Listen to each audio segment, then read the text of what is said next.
I started as a mover in the late 1990s.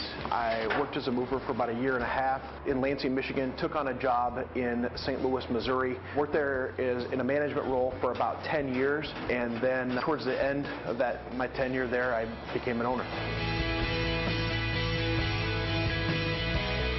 They're certainly more involved with it being an owner now, having to keep track of numbers and all the other day-to-day things. But I think it was really helpful for me to be a mover. I mean, the movers are the backbone of our business.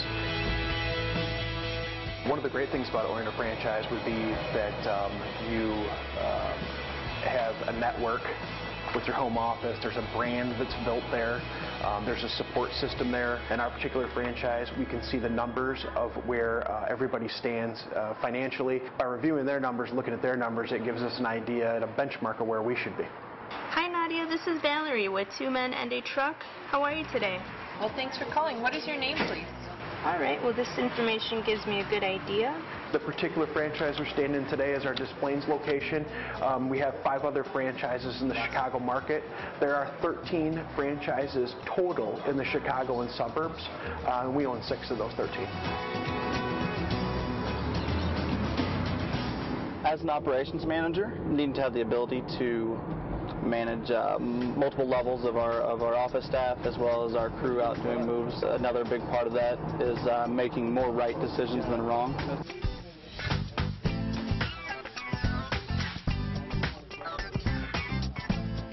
Well, the arrangement between 2 Men and a Truck here in Chicago and the home office is pretty simple. We go out, we do moves, we generate revenue, and a portion of that is paid back to the home office in royalties. Everything's still going smooth for you? Very good, yes. Perfect, perfect. You know, it's one of those things where you have to manage yourself really well. Our business is a summer business. In the winter, we're really slow, and that's an industry thing.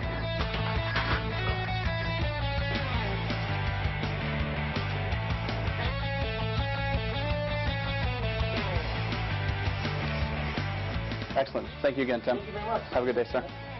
Some of the challenges in getting started are trying to find good office space where you have good exposure, where your customers can see you, and at the same time have adequate parking for all of our vehicles. And the unit number that you're coming from now was 1204. Okay, and that is the 12th floor?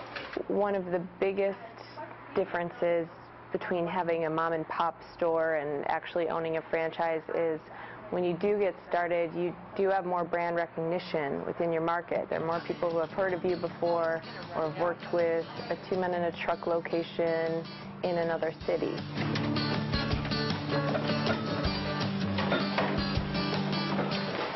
We do have ongoing communications with the corporate office.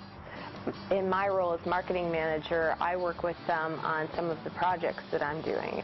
And there's somebody there who has a lot of experience in that. Well, we had Mike in from franchise 0192 yesterday, Garrett and Jody, and I think the emphasis today is to figure out where we go from here. Each one of the franchisees we work with have unique needs, unique challenges, and they're at a unique position in their franchise life cycle. One of the other things I was thinking with Alan is looking at a mentor set up for him. I mean, he's kind of at that point with his business that he's ready to take it to the next level. An FBC is also known as a franchise business consultant, and their role here is to be that first point of contact for our franchisees. Depending on how you're looking at, one of the pros and cons of franchising is you're part of a system.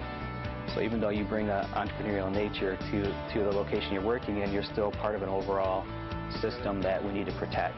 Not every idea that you want to implement can you implement.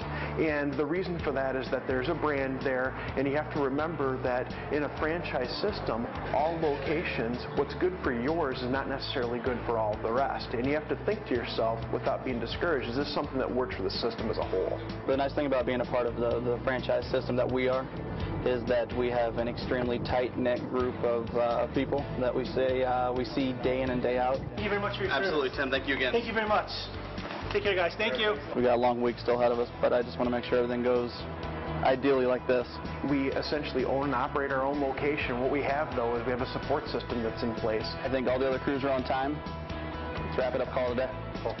You know, if you're thinking about starting a franchise of any type or any type of small business, there's risk associated with it. Understand that there's a lot that goes into having a business, and you have to manage it every day and be willing to sacrifice whatever it takes to make things successful.